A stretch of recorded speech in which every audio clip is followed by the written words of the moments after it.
রক্ষা পাবেন না কোনোভাবেই। দেশে অবস্থান করেন বা বিদেশে অবস্থান করেন, ধুমধারাক্কা টিন সার্টিফিকেট খুলে ফেলেছেন। আজকে কত তারিখ? পাশে দেখেন 30 তারিখের মধ্যে আপনাকে কার্য সম্পাদন করতে বলা হচ্ছে, নভেম্বরের 30 তারিখ। এই তারিখটা যদি আপনি পার হয়ে যায়, কোনোভাবেই এটিকে আপনি আর সলিউশন করতে পারবেন না, সলভের মধ্যে দিয়ে যেতে পারবেন না।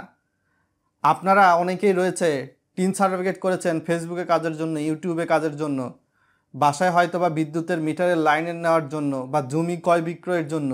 এনি ওয়ার্ক, আপনি স্টুডেন্ট হন, গৃহিণী হন, বেকার হন, চাকরিজীবী হন, ব্যবসায়ী হন, যে কোনো শ্রেণী পেশার মানুষ হলে এই 30 তারিখ নভেম্বরের মধ্যেই কিন্তু সেটা আপনাকে সম্পাদন করতে হবে। জিরো রিটার্ন দিতে যায়েন না। যেই সকল টিন সার্টিফিকেটধারী রয়েছেন, আপনি যদি বিদেশে থাকেন তাহলে আপনাকে অবশ্যই আপনার পাসপোর্ট নাম্বার, আপনার মেইল অ্যাড্রেস, আপনার ভিসার সিলের কপি, এগুলা দিয়ে বিস্তারিত একটা মেল করতে হবে e-return@etaxnbr.gov.bd। আপনি টিন সার্টিফিকেটের বিপরীতে রিটার্ন দিতে যাচ্ছেন, আপনাকে ওটিপি সরাসরি আপনার মেল অ্যাড্রেসে দেওয়া হবে, রেজিস্ট্রেশন লিঙ্ক দেওয়া হবে। আর যারা দেশে আছেন তারা তো e-return.gov.bd এই পোর্টালে গিয়ে নিজের এনআইডিতে রেজিস্ট্রেশন করা ফোন নাম্বার দিয়েই কিন্তু রিটার্নটা পরিপূর্ণ করতে পারবেন। এখন প্রশ্ন আসতেছে, আমি যদি রিটার্ন না দেই আমার কি হবে? আপনাকে প্রথম দিকে বাসায় নোটিশ যাবে। নোটিশ যাওয়ার পরবর্তীতে আপনি যদি মনে করেন না আমি নোটিশের কোনো রিপ্লাই দিব না, আপনি যে টিন করেছেন আপনার পাসপোর্ট দিয়ে করেন, আপনি এনআইডিতে করেন, আপনার এনআইডির সার্টিফাইড কপিতে আপনার বাসার নাম্বার, হোল্ডিং নাম্বার বিস্তারিত লেখা আছে। আপনি যখন ওই এনআইডি বা পাসপোর্ট করেছিলেন ওই সময় কিন্তু বিস্তারিত দিয়েছিলেন। তো আপনার বাসায় এসে আইনগতভাবে ব্যবস্থা কিন্তু গ্রহণ করতে পারবে। টিন সার্টিফিকেট করা সহজ, কিন্তু টিন করলে এর বিপরীতে রিটার্ন দাখিল করা বাধ্যতামূলক, আবশ্যক। আপনি বেকার হন, ব্যবসায়ী হন, সরকারি বেসরকারি চাকরিজীবী হন, গৃহিণী হন, যে কোনো শ্রেণী পেশার মানুষ হলে 1 জুলাই 2024 থেকে 30 জুন 2025-এর মধ্যে টিন সার্টিফিকেট করে ফেলেন। তারা অনলাইনে কোনো ভালো আয়কর আইনজীবীর মাধ্যমে নিজস্ব রিটার্ন দাখিল করবেন।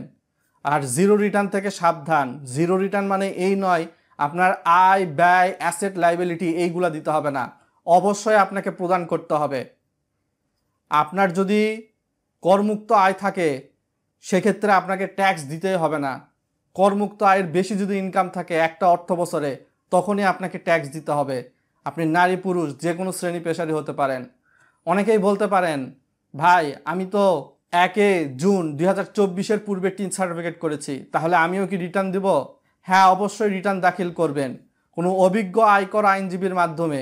নিজে যদি ইনকাম ট্যাক্সের আইন ল না বোঝেন তাহলে আয়কর আইনজীবী ছাড়া, ট্যাক্স এক্সপার্ট ছাড়া রিটার্ন দাখিলের দিকে যাবেন না। পরবর্তীতে আপনি ভুল তথ্য দিয়ে সাবমিট করলে 5 বছরের আপনার কারাদণ্ডের বিধান রয়েছে, এমনকি কোনো কোনো ক্ষেত্রে আপনার অর্থদণ্ডের বিধানও কিন্তু রয়েছে। আর এই অর্থদণ্ডটা 5-10 টাকা না, 15-20, সাধারণত ফাইল ভেদে আরও বেশি, হাজার। সো আপনি দেশে থাকুন, বিদেশে থাকুন, রিটার্ন দাখিল করুন। এখনই উপযুক্ত সময়, 30 নভেম্বরের মধ্যে। 30 নভেম্বর পার হয়ে গেলে আপনি টাকা পয়সা ছাড়া এই সমস্যার সমাধান করতে পারবেন না, তখন লাগবে হিউজ পরিমাণ অ্যামাউন্ট।